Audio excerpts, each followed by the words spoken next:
The next order of business is to install this header, exhaust header. However, this heat shield on here has a couple broken welds right here and down here. So before we put this back on to the motor, we'll just reinforce and re-weld these two areas here.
Alright, now we can install the crank pulley.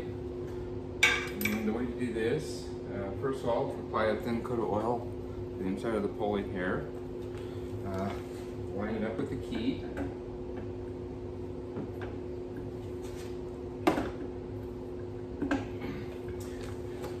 Then also you want a little bit of oil on the threads on the crank bolt. And this gets torqued down to 35 pound-feet with an additional 60 degrees. Now, in order to do this, you will need the special tool that goes into the crank pulley here to hold it in place.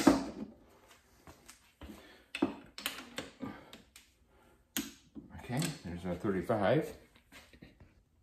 Okay, now to get the additional 60 degrees of turn, if you don't have an angle wrench, there's a neat little way to do this. These hex bolts have 6 sides, so 360 degrees would be 1 revolution. So 1/6 of that would be 60 degrees. So a good way to do it is put your bar on here and note where it is, the position of it, and then take it off. Then just move it 1 notch down and then pull it back up to where it was. And there's your 60 degrees. Now that we have the heat shield on the exhaust header fixed, we can flip the motor over and then install the exhaust header.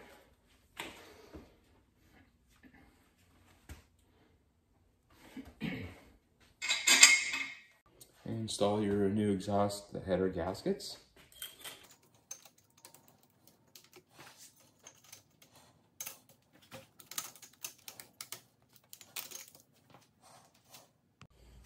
And now let's lay the header down onto the block.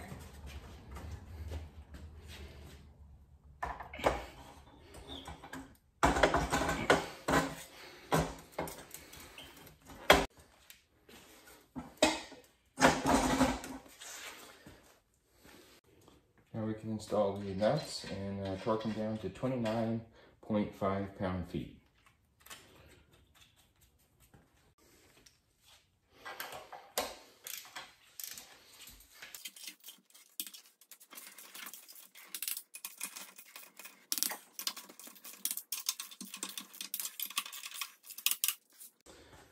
Now I can flip it back over. All right, before we can install the turbo, we need to install these supporting brackets first. This one goes here.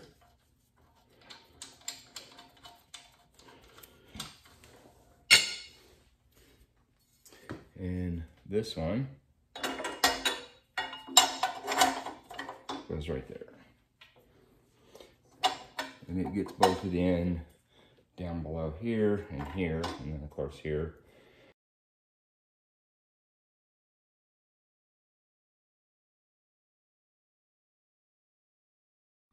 All right, now we can go ahead and reinstall the turbo. Don't forget your gasket. And there's 6 connections that we need to make when we plug this back on. We got 1, 2, 3, 4, 5, and 6. And let's see, those correspond. This one's kind of difficult to get to. It's kind of down in there, so, and that's this rubber one here. So you kind of set it down into there first. Oh wait, there's one more, and then of course the main one for the intake. So hook that up, and that goes in here.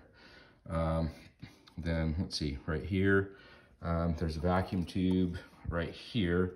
This bridges the gap between here and here.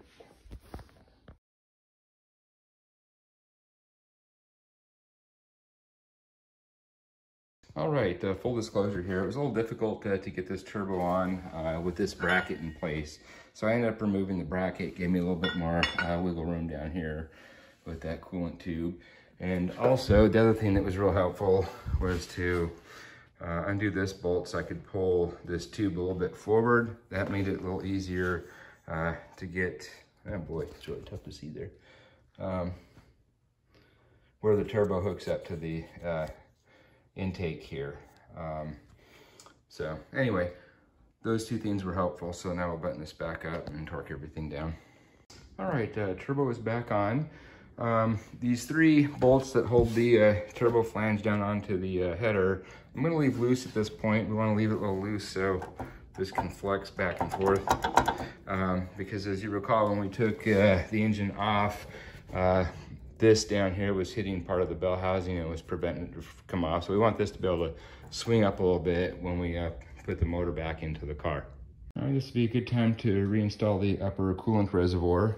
It sits right here, and you have a connection here and a connection here.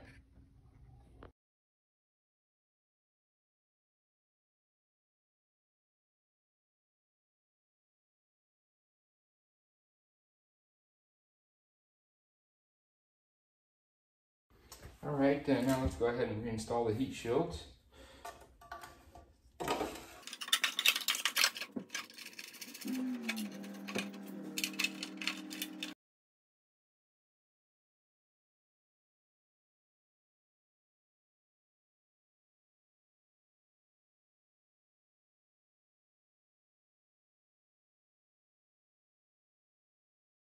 Let's now reinstall the motor mounts. And these get torqued to 26 pound-feet. Okay, now let's reinstall the motor mounts. There's a left and right, so make sure that the appropriate one goes on the appropriate side. And these get torqued to 26 pound-feet.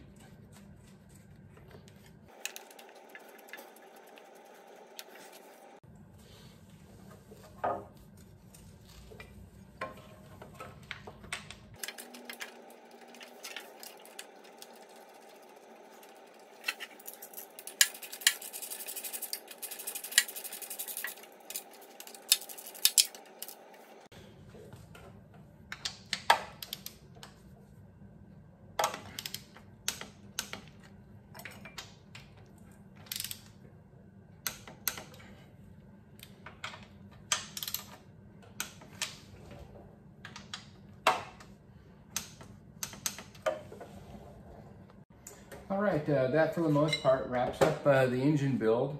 So now we just need to get this thing ready to put back into the car. So I'm going to start that by putting on this bracket that we use to lift the engine with.